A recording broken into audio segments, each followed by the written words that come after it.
Nous consommons des quantités faramineuses de combustibles fossiles, gaz, pétrole et charbon, et nous ne pouvons plus nous en passer.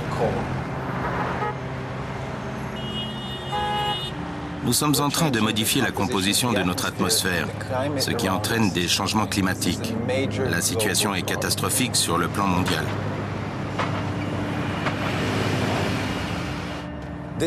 C'est pour ça que nous n'avons pas le choix. Il faut nous tourner vers l'énergie nucléaire. Elle est propre, sûre et suffisamment abondante pour garantir la survie de notre civilisation.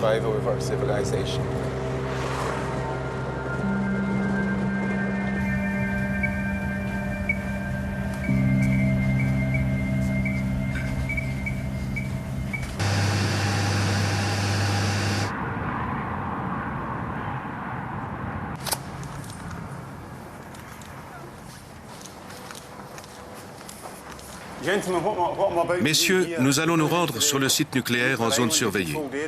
Nous devons donc nous équiper d'un dosimètre. C'est un dispositif électronique qui mesure les niveaux de radiation.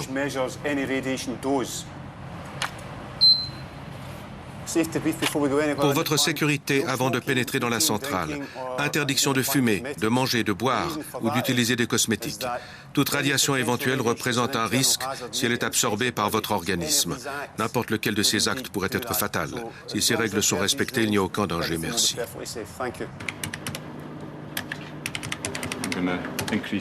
Je vais augmenter la charge électrique jusqu'à 380 MW. La température électrique est actuellement de 25,9 degrés Celsius.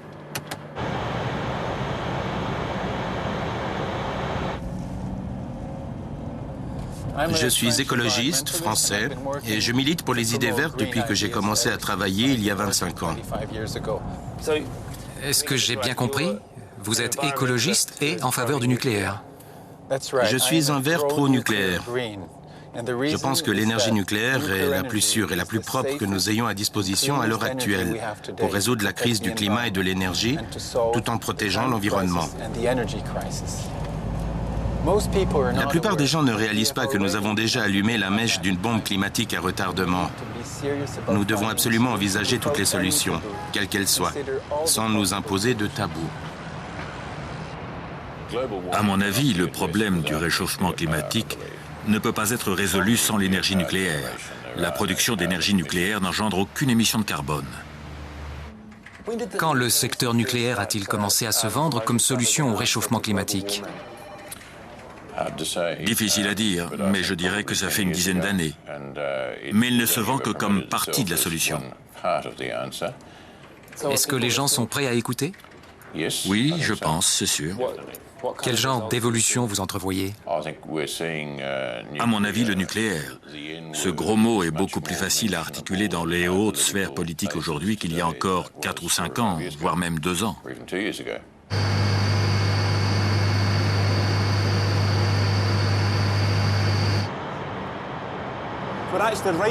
Nous nous trouvons au sommet de la centrale nucléaire. C'est ce qu'on appelle le bloc central. De part et d'autre, vous voyez les piles des réacteurs 1 et 2. Elles surmontent le cœur du réacteur où a lieu le processus de fission. On fissionne l'atome d'uranium pour libérer l'énergie sous forme de chaleur afin de transformer en vapeur l'eau qui circule dans les tuyaux. Ils fonctionnent tous les deux en ce moment. Ils sont en train d'échanger du combustible.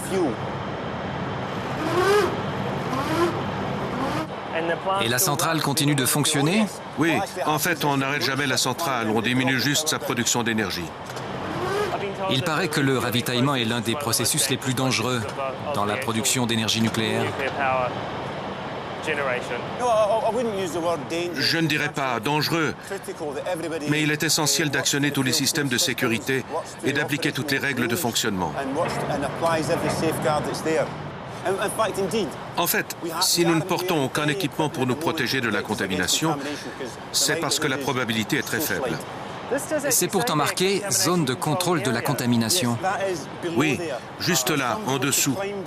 Au cas où quelqu'un voudrait descendre, cette zone de contrôle de la contamination est classée catégorie 2, ce qui signifie qu'il est possible qu'il y ait de faibles taux de contamination.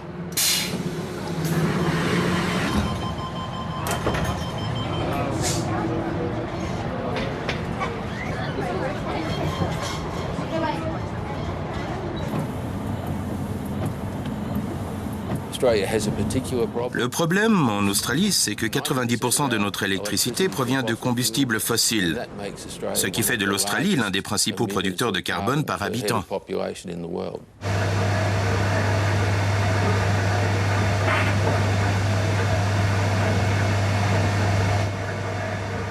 Donc l'Australie va probablement franchir le pas de l'énergie nucléaire. On constate un renouveau de l'énergie nucléaire dans le monde. Il y a actuellement 27 centrales nucléaires en construction et il est prévu d'en construire 136 autres dans les 10 prochaines années. Les Australiens savent qu'ils ne peuvent pas continuer à avoir le taux le plus élevé d'émissions de carbone du monde industrialisé et ne rien faire.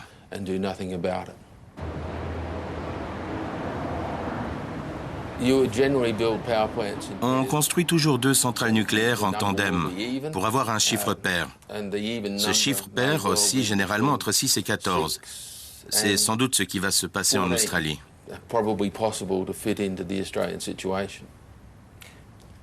Ça paraît beaucoup. Le charbon représente actuellement 80% de l'énergie produite en Australie. Alors, si on construit tous ces réacteurs nucléaires, même en prenant les chiffres les plus élevés, on aurait probablement moins de 20% de l'énergie australienne qui serait nucléaire. Vraiment? Oui.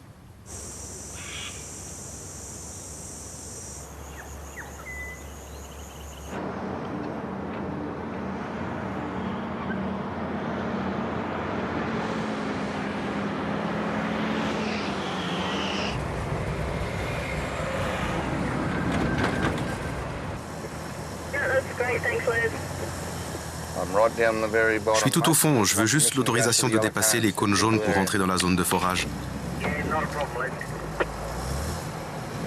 Il est évident que les réacteurs nucléaires produisent moins de dioxyde de carbone, une substance qui détériore le climat, que les centrales électriques qui fonctionnent au charbon, au gaz ou au pétrole. Ça, personne ne peut le nier. Pourtant, je ne pense pas qu'on puisse dire que les centrales nucléaires n'émettent pas de carbone, comme certains le prétendent, parce qu'on émet du carbone en exploitant les mines d'uranium et pendant le processus de fabrication des réacteurs. Et puis parfois, on a recours à du matériel de remplacement conventionnel. Alors oui, le nucléaire émet peu de carbone, mais il émet du carbone. Sachant cela, l'industrie nucléaire, qui à mon avis était en perte de vitesse, voire à l'agonie, s'est accrochée au problème du changement climatique comme un homme qui se noie à un fétu de paille. Pour elle, le changement climatique est une bouée de sauvetage, le moyen de faire croire que l'industrie nucléaire est écologique, ce qui franchement n'a jamais été le cas.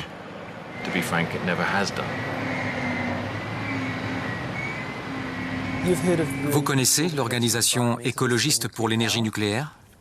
Oui, 4 pelés entendus, non? Comment la plupart des écologistes réagissent à votre point de vue? Les écologistes d'aujourd'hui sont partagés sur la question. Avant, ils s'accordaient plus ou moins tous à dire que l'énergie nucléaire, c'est mauvais. Maintenant, la polémique fait rage. Peut-être y en a-t-il qui ne partagent pas mon point de vue. Mais il y en a beaucoup, et pas des moindres, qui sont d'accord avec moi. Alors ça vaut au moins la peine d'y réfléchir.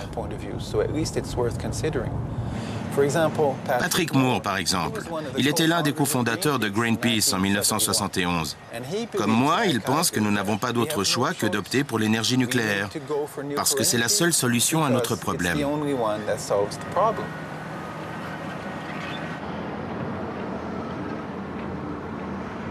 L'exploitation de l'uranium est une industrie florissante, n'est-ce pas? Il est vrai que nous avons constaté des changements radicaux dus à l'augmentation de la demande en énergie. Rien que pour cette année, les prix au comptant ont augmenté environ de 70% pour dépasser la barre des $60 la livre.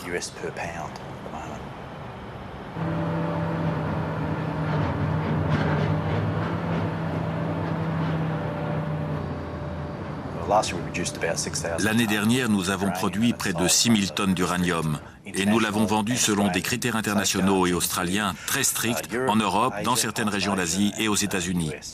C'est bien entendu une source de revenus énorme pour l'Australie.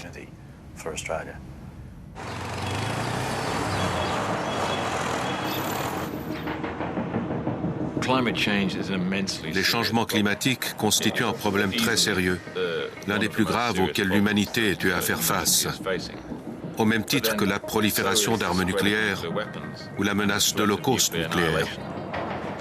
C'est un problème latent. Or, qui dit énergie nucléaire, dit armes nucléaires. Ça a toujours été et ce sera toujours le cas. À mon avis, le risque, c'est que si on veut résoudre le problème du changement climatique grâce à l'énergie nucléaire, on risque de commettre une grave erreur. Car le remède au plutonium risque d'être pire que le mal du carbone.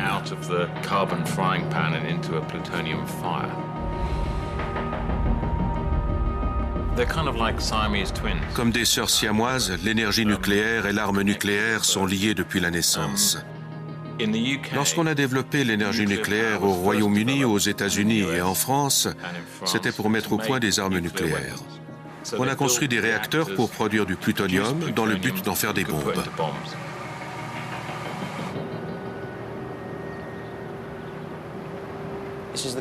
Ça, c'est la vieille dame de l'énergie nucléaire commerciale.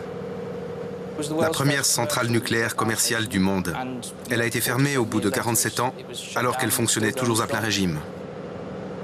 Ici, c'est la salle de contrôle pour le réacteur numéro 1, une partie de la centrale électrique de Calderol inaugurée par la reine en 1956. Calderol et toute la stratégie nucléaire britannique sont issus du programme d'armement.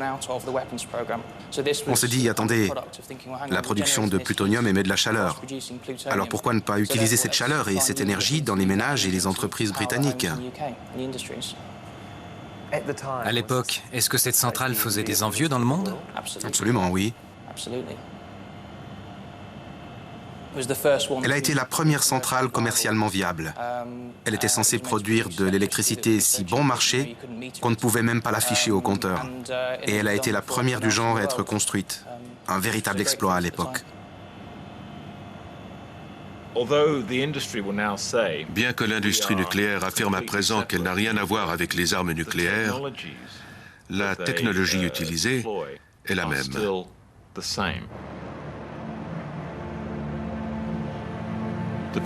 Le problème, c'est qu'avec la technologie nucléaire, vous avez toujours la possibilité de fabriquer des armes nucléaires. C'est même très facile.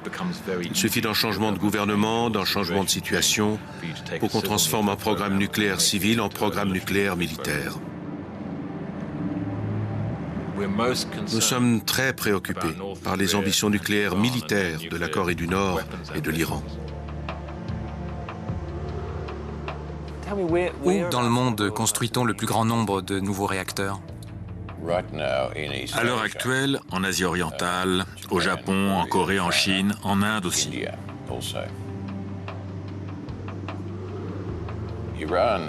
L'Iran représente un grave problème, tout comme la Corée. Ces questions devront être réglées d'une façon ou d'une autre par un accord international. Les aspirations de l'Iran, il faut le dire, sont cependant légitimes puisqu'il veut disposer de l'énergie nucléaire à des fins civiles. Les Russes sont en train de construire un réacteur qui devrait être opérationnel d'ici l'année prochaine, mais ils affirment produire le combustible qui leur est nécessaire et récupérer tout le combustible utilisé. Les Iraniens n'y ont pas du tout accès. Bon, il y a un problème de prolifération, mais la communauté internationale ne peut pas faire grand-chose dans ces pays.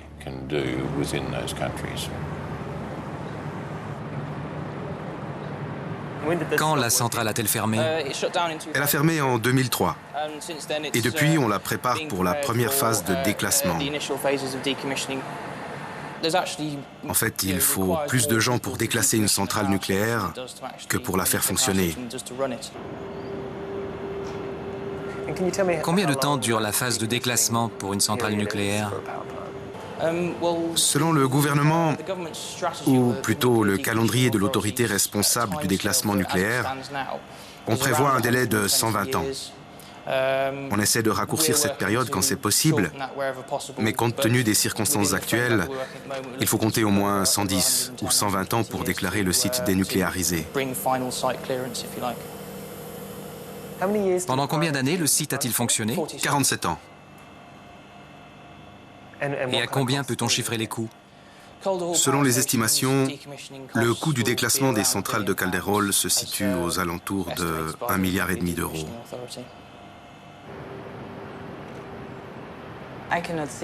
Je ne vois pas pourquoi on se lancerait là-dedans maintenant.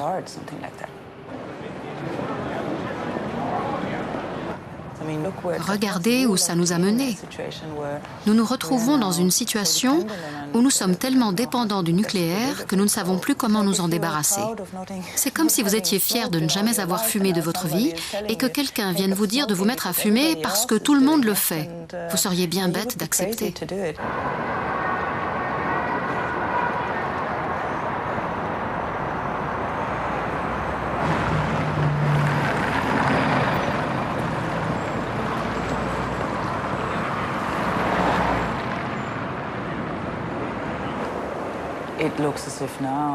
On dirait que tout à coup, la Suède a décidé de suspendre son programme d'élimination progressive de l'énergie nucléaire.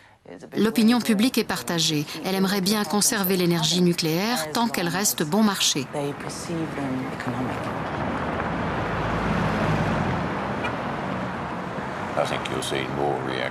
À mon avis, la Suède va construire davantage de réacteurs nucléaires. Et si ce n'est pas en Suède, ce sera de l'autre côté de la frontière en Finlande qui se fera un plaisir d'exporter de l'énergie en Suède. Vous allez voir que d'ici peu, l'Allemagne aussi va construire de nouveaux réacteurs dès que les Allemands seront sortis de leur impasse politique. Qu'est-ce que vous entendez par là ?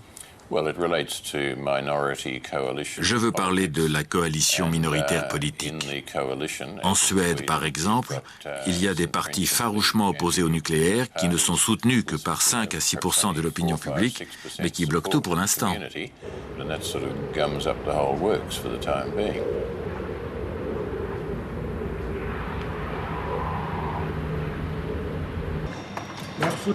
Le pied gauche en avant, la main droite sur le bouton. Et vous écoutez. Kom närmare. 3, 2, 1, 0. Vänd om, mätning av ryggsidan. Tournez-vous, le pied droit, la main gauche, et appuyez pour le maintenir enfoncé. Ça veut dire que vous n'avez pas de particules actives sur vous. En Suède, on a construit des centrales nucléaires dans l'idée de les faire fonctionner pendant 25 ans.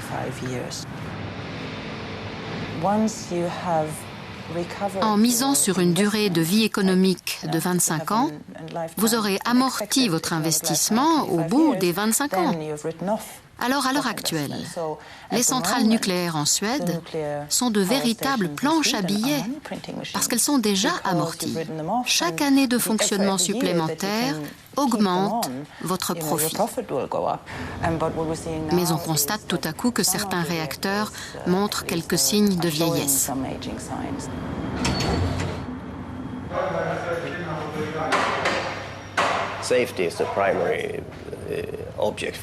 La sécurité, c'est notre priorité. Pour notre compagnie, ces unités peuvent fonctionner pendant environ 40 ou 50 ans. Tel est notre objectif, les faire fonctionner aussi longtemps que possible. N'est-ce pas dangereux de reclasser certaines parties de ces centrales pour prolonger leur durée de vie? Non, ça ne pose pas de problème de sécurité, mais bien sûr, nous devons tenir compte du facteur économique. Ce que je veux dire, c'est que, quitte à tout changer, mieux vaut en construire une nouvelle. Voici la salle de contrôle pour l'unité 3. Quand la production est en cours, c'est très calme. Mais bien sûr, nous avons des alertes de temps à autre.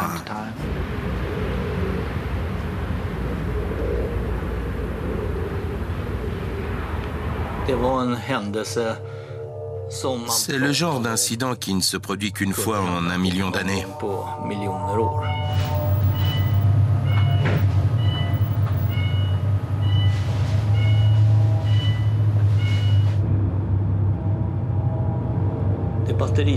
Le réseau fonctionnant sur batterie a été mal installé dans les années 90. Or, les réseaux à batterie et ceux au diesel étaient interdépendants. Lorsqu'un des réseaux à batterie est tombé en panne, celui au diesel n'a pu se mettre en marche. Quand la deuxième batterie est tombée en panne, c'est le deuxième réseau à diesel qui n'a pas pu se mettre en marche. Mais pour un motif encore inconnu, 2 des réseaux sur batterie ont fonctionné. Les professeurs de l'Institut royal de technologie de Stockholm, qui ont étudié la question, n'arrivent pas à comprendre pourquoi ces réseaux ont fonctionné et pas les 2 autres. En fait, aucun des 4 n'aurait dû fonctionner. Si l'accès est bloqué, cela entraîne la fusion du cœur du réacteur nucléaire. La fusion commence après 30 minutes. Elle est totale au bout de 90 minutes.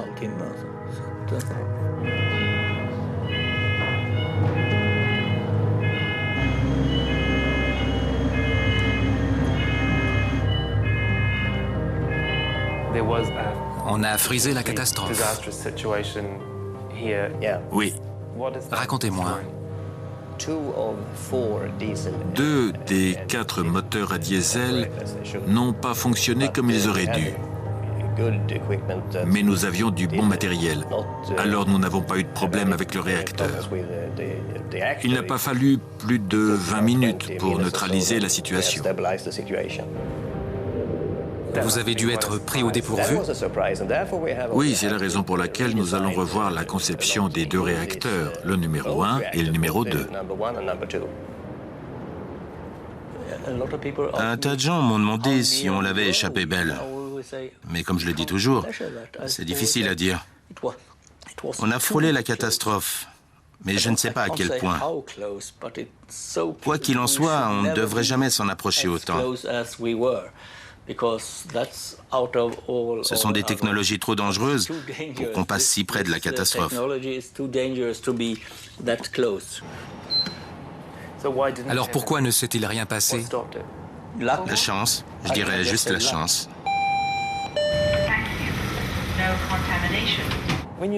En Suède, par exemple, il y a des centrales qui continueront de fonctionner au-delà de leur durée de vie initialement prévue.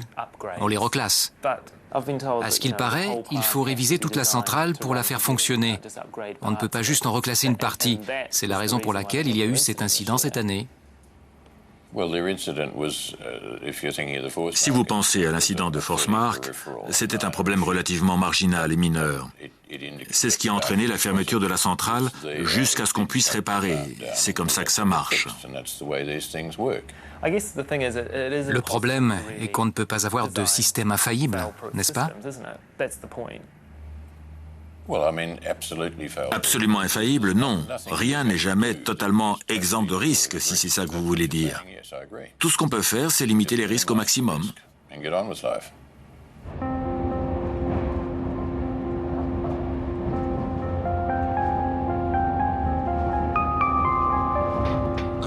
Je suis pour l'énergie nucléaire, mais pas à n'importe quel prix. C'est génial quand ça marche. Mais quand ça ne marche pas, c'est l'enfer.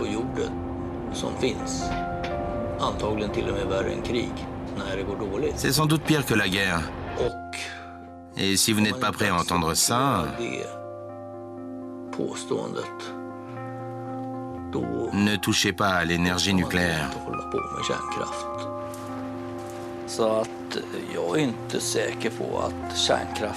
Je ne suis pas certain qu'on ait raison d'inclure l'énergie nucléaire dans l'économie de marché normale.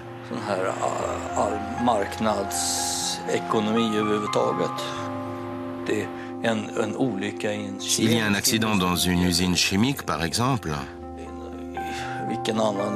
ou un acte de terrorisme, disons dans le métro, il va y avoir des victimes, c'est sûr. Il faudra nettoyer les lieux. C'est horrible, c'est vrai, mais la vie continue. L'incident est clos.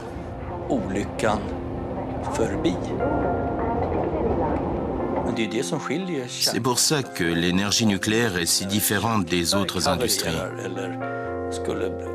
Si une centrale nucléaire tombe en panne, si elle est la cible d'un acte de terrorisme, l'incident n'est tout simplement jamais clos.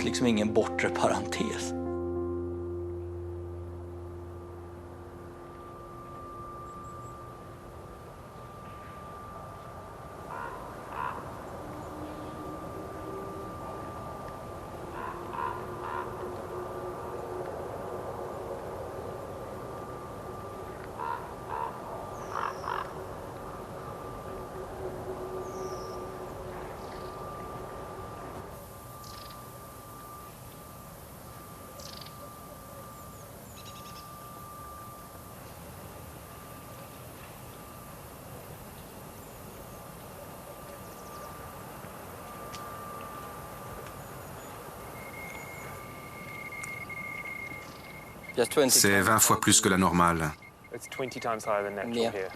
Et nous sommes sur la route. Si on fait le test sur l'herbe, ce sera encore plus. C'est plus élevé sur l'herbe. Oui. Après l'explosion, la forêt a absorbé beaucoup de poussière radioactive. C'est pourquoi elle est devenue rouge dans un premier temps et elle est morte l'année suivante. On va voir ce que l'appareil indique sur l'herbe.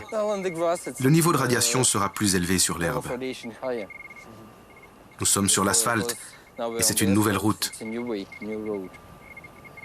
Il faut mesurer la terre. Je suis sûr que c'est plus élevé. Plus de 2 fois plus élevé, ça grimpe vite.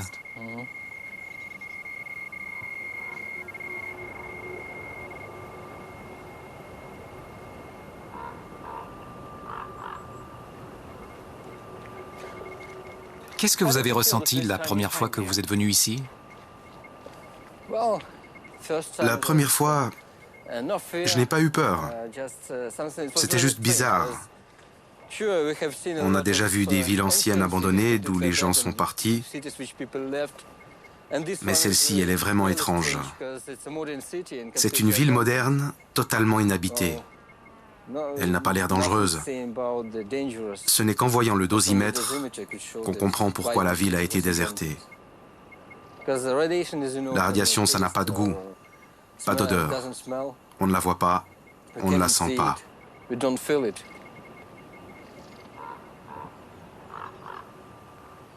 Combien y avait-il d'habitants dans cette ville?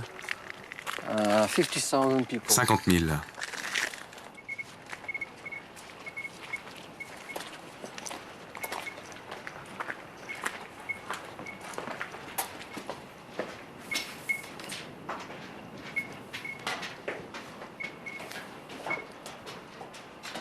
C'était quoi ce bâtiment? Un hôtel. Un hôtel. Un hôtel. Comme vous pouvez le voir, la centrale de Tchernobyl n'est vraiment pas loin de la ville. À 3 kilomètres à peine.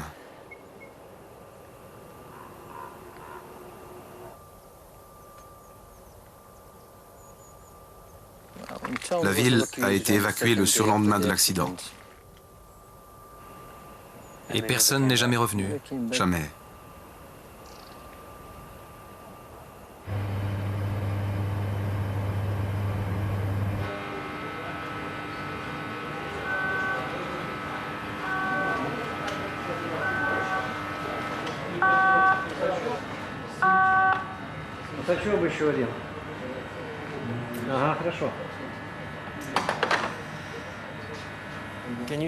Pouvez-vous m'expliquer pourquoi des gens travaillent dans une centrale qui ne produit plus d'énergie? Vous savez, n'importe quelle centrale, et surtout la nôtre, avec ses spécificités, récupère beaucoup de combustible nucléaire usagé. On veille à ce qu'elle soit maintenue dans certaines conditions.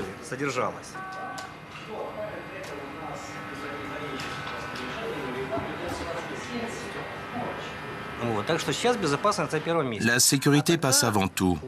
Mais en 1986, c'est la production d'électricité qui était prioritaire. Le plus d'électricité possible.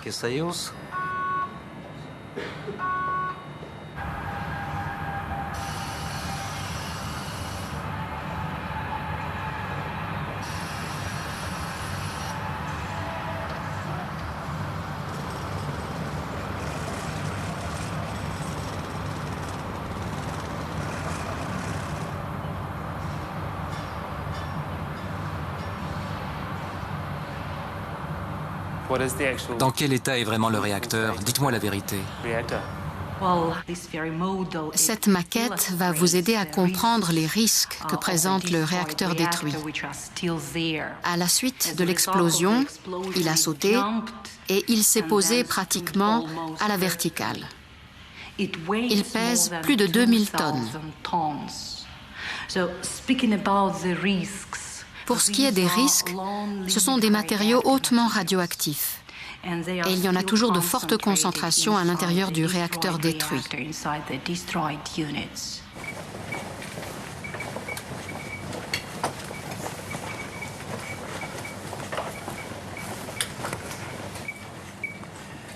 Nous sommes en train de passer du premier au deuxième niveau de la centrale de Tchernobyl, réacteurs numéro 3 et 4. Le taux de radiation va donc se mettre à grimper, n'est-ce pas?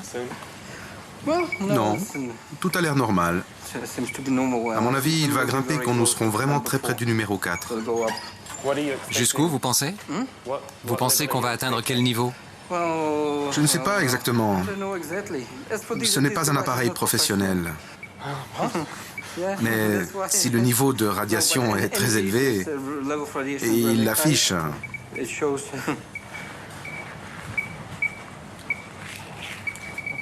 Ça monte très haut?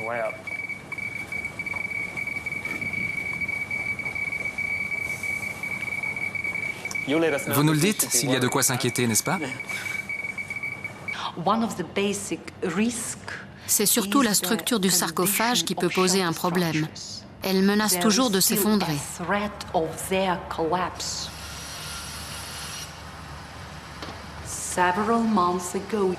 Il y a quelques mois, la situation était critique. La structure menaçait de s'effondrer partiellement. On l'a soudée et bétonnée pour la stabiliser. Les employés ne travaillaient pas plus de quelques minutes à la fois. Ils se relayaient. Oui, ils travaillaient par petites tranches de 20 minutes, une demi-heure. Il y avait constamment des équipes de relève.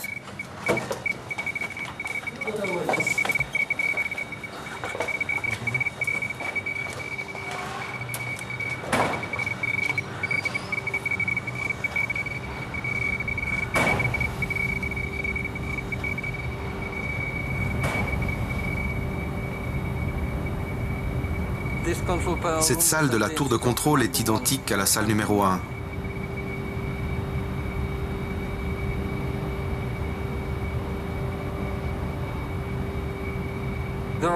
Dans certaines salles, on ne peut pas rester plus de quelques secondes ou quelques minutes. Tout dépend du taux de radiation.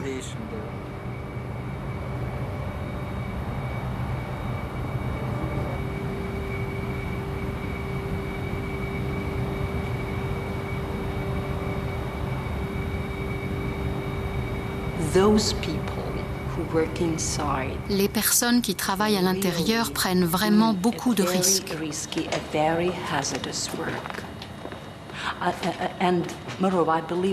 Tous ceux qui travaillent sur le site de Tchernobyl, en particulier à proximité du sarcophage, doivent être conscients du lieu où ils travaillent et dans quelles conditions. Le risque existe toujours.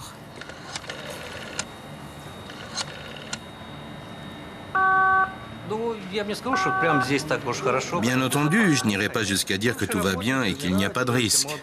C'est vrai, les anciens employés meurent relativement jeunes. Mais quelles sont les probabilités? Nous n'avons pas de statistiques. Quand quelqu'un meurt, ce n'est pas toujours à cause de l'accident de Tchernobyl. Par exemple, un tel est mort d'un cancer, mais quant à dire, il a peut-être travaillé ici il y a longtemps, et puis il est parti et il est mort. Encore faut-il prouver qu'il y a une relation de cause à effet.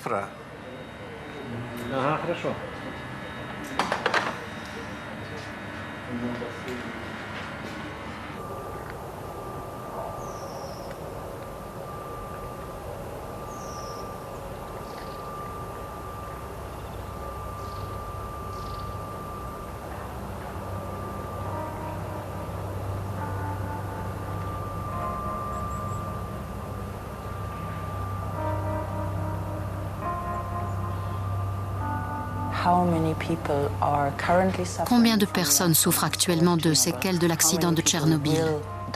Combien de personnes vont mourir après avoir reçu une dose de radiation excessive à proximité de Tchernobyl et aussi ici, en Europe occidentale? Nous ignorons encore trop de choses. Il faudra du temps avant que nous saisissions toutes les conséquences.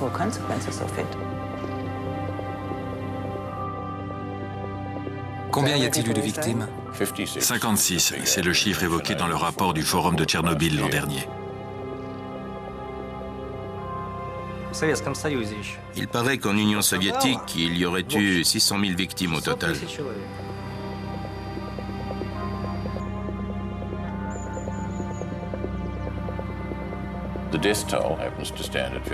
Selon les informations dont je dispose, il y aurait eu 56 victimes. Je ne suis pas en mesure de spéculer sur ce chiffre, vous non plus d'ailleurs.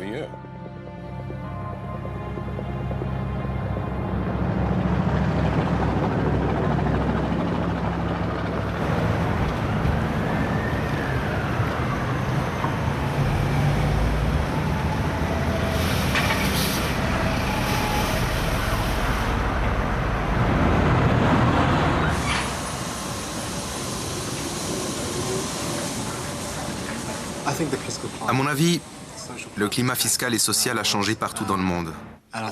Greenpeace n'est pas la seule à s'en inquiéter. D'après les indications que nous ont fournies les gouvernements du Royaume-Uni et des États-Unis, les réacteurs nucléaires seraient un objectif terroriste. En d'autres termes, il est peu probable qu'un accident se reproduise à Tchernobyl, ou même une panne. Du moins, on l'espère. En revanche, le fait que les réacteurs nucléaires soient plus vulnérables que jamais aux attaques terroristes, ça, c'est du concret.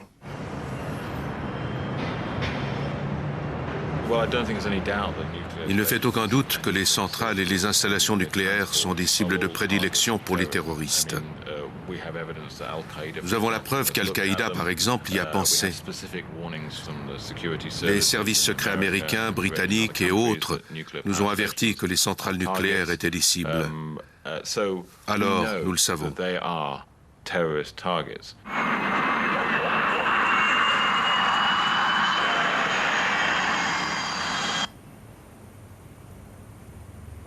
À mon avis, ça risque de faire peur à beaucoup de monde. Où cette publicité a-t-elle été diffusée? Ce n'est pas vraiment une publicité. Ça faisait partie d'une alerte sur le net que nous avons envoyée à nos partisans, ils l'ont transmise à d'autres et ainsi de suite. C'est dans le cadre d'une campagne que nous organisons pour sensibiliser le public à la vulnérabilité du transport des déchets nucléaires et à celle des centrales nucléaires vis-à-vis des attaques terroristes. The next train to arrive at platform 3 will be the 710 nuclear waste train to Sellafield from Dungeness. À quoi ça sert de filmer ça? Nous voulions surtout montrer, ou du moins souligner à quel point les déchets passent près des gares. Comme vous pouvez le constater, l'un de ces convois de déchets passe le long d'un quai qui, à l'heure de pointe, serait noir de monde. C'est un convoi de déchets nucléaires? C'est un convoi de déchets nucléaires qui passe. Ici, vous avez le moteur principal et le conteneur blanc à l'arrière, c'est la cuve de déchets nucléaires, le combustible radioactif usagé. Comme vous pouvez le constater, il n'y a pratiquement pas de sécurité. Là, il y a sûrement le conducteur. Le plus inquiétant, c'est que le train s'arrête alors qu'il y a des gens sur le quai.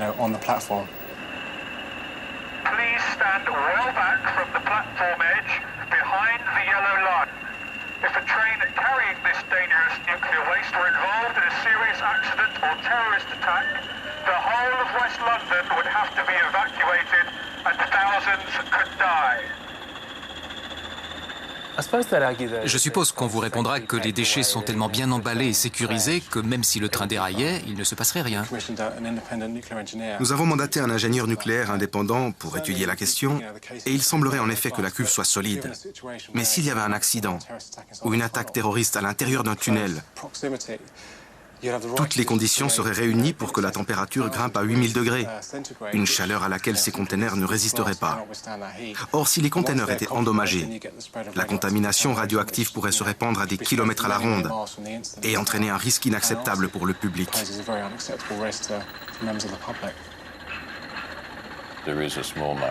Une poignée d'individus prospèrent en répandant la peur.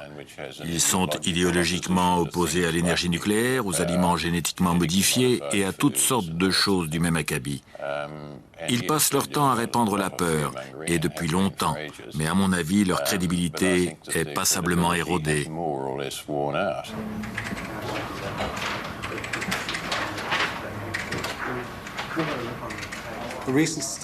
Cette année encore, une étude a été entreprise sur la structure du réacteur de Flamanville, un nouveau réacteur nucléaire en cours de construction dans le nord de la France, tout près de la Manche. Selon cette étude, le réacteur ne résisterait pas à l'impact d'un 747.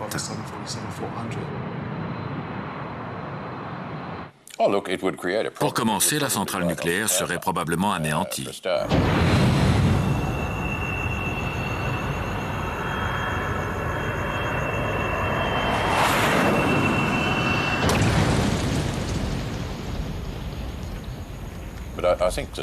D'après les études qui ont été effectuées selon un scénario catastrophe, un accident dans une centrale nucléaire aux États-Unis au milieu d'une zone densément peuplée montre qu'une diffusion importante de radioactivité semble très peu probable.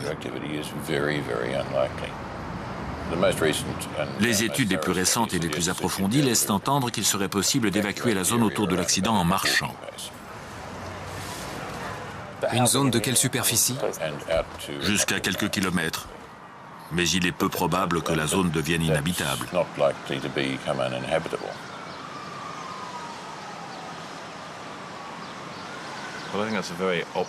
Le moins que je puisse dire, c'est que ce scénario me paraît très optimiste. Il est vrai que certains réacteurs modernes ont un revêtement très épais. J'ai vu des preuves scientifiques valables de part et d'autre, selon lesquelles certains cœurs de réacteurs seraient assez solides pour résister à l'impact direct d'un gros avion, mais certains scientifiques fiables ne sont pas de cet avis. Bien entendu, hormis précipiter un avion sur un réacteur, les terroristes ont bien d'autres choses tout aussi graves à faire. Par exemple? Ce qui m'inquiète le plus, ce sont les gens qui travaillent dans les centrales. Je ne révèle pas un secret si je dis qu'avec un peu d'imagination, on peut aisément comprendre le mal que pourraient faire des gens de l'intérieur.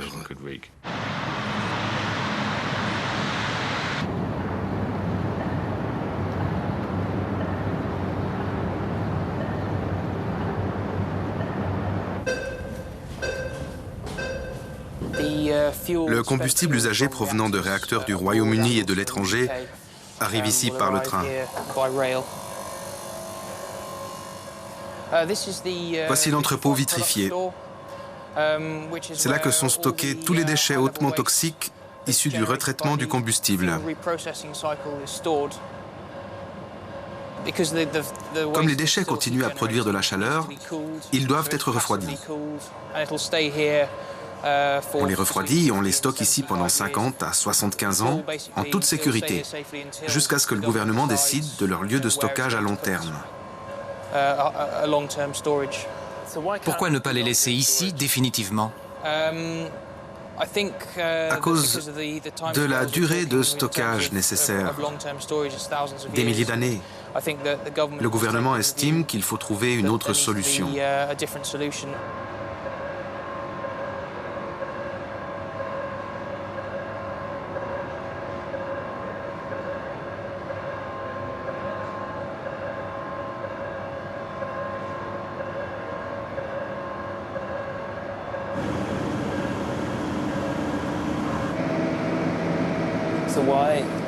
Pourquoi n'a-t-on pas encore trouvé de lieu de stockage pour les déchets nucléaires hautement toxiques? Il n'y a pas de difficulté majeure hormis les problèmes politiques. C'est le syndrome PDMJ. Qu'est-ce que c'est? PDMJ, pas dans mon jardin. Mais sinon, il n'y a pas de problème. L'industrie nucléaire a près de 50 ans. Et oui, certains gouvernements, dont celui du Royaume-Uni, ont pris leur temps pour l'assimiler.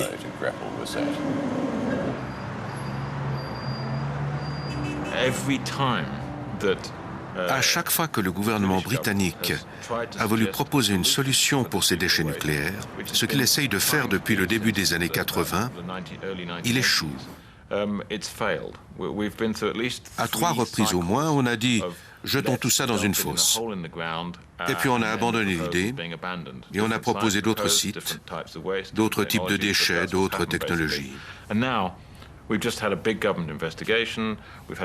gouvernement vient d'entreprendre une vaste enquête. Un comité d'experts indépendants s'est penché sur le problème et tout à coup on est arrivé à la conclusion qu'il fallait creuser une fosse, mais où?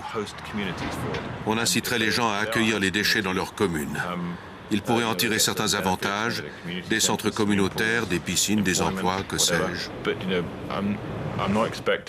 Je ne m'attends pas, personne ne s'attend à ce que les gens se bousculent au portillon pour que leur commune accueille les déchets nucléaires britanniques.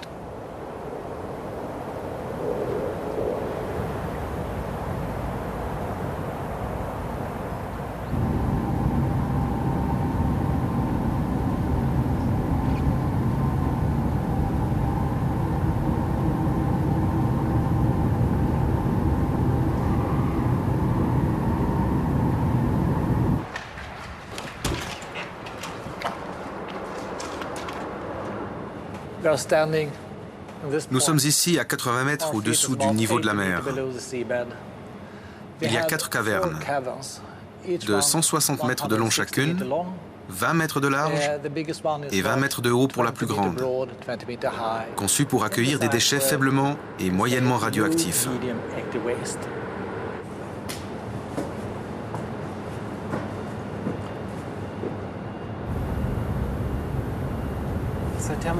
Alors dites-moi, sous le béton, il y a des déchets nucléaires? Oui, des déchets faiblement radioactifs. Ils vont rester là pour toujours? Oui.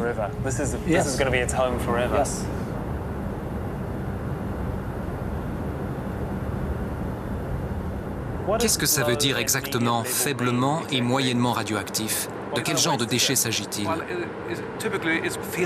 C'est de la terre, par exemple, de l'eau à filtrer, des vêtements et des instruments contaminés. Et les déchets hautement radioactifs? C'est essentiellement du combustible usagé. Le combustible qui passe par le réacteur, il reste pendant 5 ans. Et il est hautement radioactif quand il en ressort. Bien entendu, c'est très dangereux au début, moins par la suite, mais il faut attendre très longtemps avant que le niveau de radioactivité diminue à un niveau acceptable, 100 000 ans.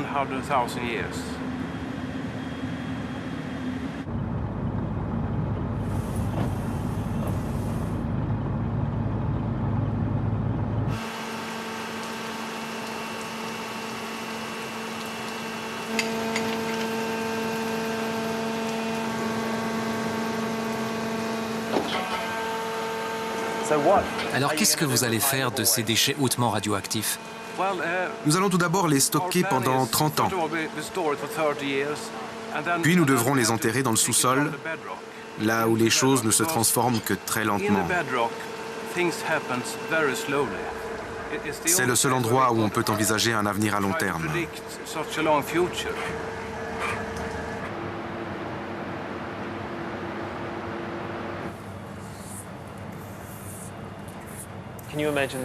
Et si on mettait au point un système plus performant dans 500 ans et qu'on les déterre pour en faire quelque chose?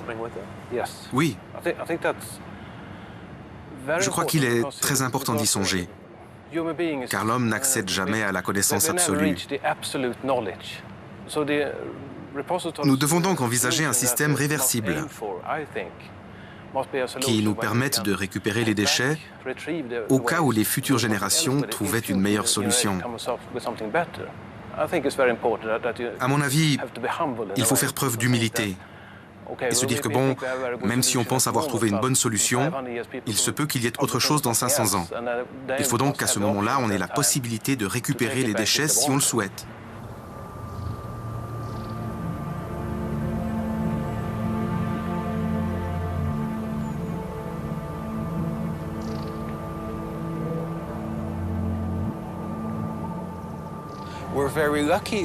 Nous avons beaucoup de chance d'avoir de l'énergie nucléaire.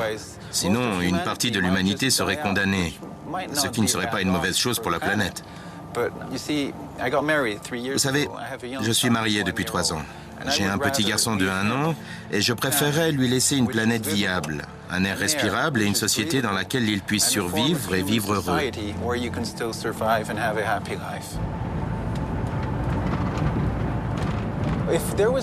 S'il y avait une solution miracle non polluante, bien sûr, je signerais tout de suite dès demain. Les énergies solaires et éoliennes existent, mais elles sont très diffuses et intermittentes. Et malheureusement, elles ne produiront jamais les quantités d'énergie nécessaires au fonctionnement de notre société, de nos entreprises. Nous devons trouver une autre solution.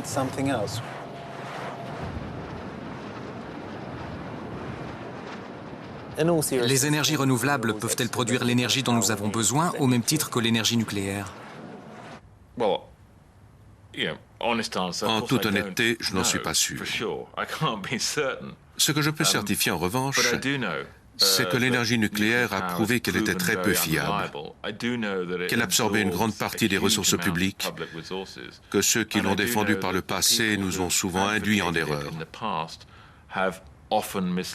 Je sais aussi que les technologies renouvelables n'ont pas suffisamment bénéficié de la recherche et du développement et qu'on les a privées des ressources qu'on a consacrées à l'énergie nucléaire. Alors, si vous voulez que je vous dise quelle énergie, à mon avis, est la plus susceptible d'offrir à moi et à mes enfants un avenir sûr et durable, je répondrai sans hésiter l'énergie renouvelable. Il y a énormément d'énergie dans le vent, dans les vagues, dans les marées, dans le soleil. Et je suis persuadé que nous sommes capables de trouver le moyen de l'utiliser pour satisfaire à nos besoins.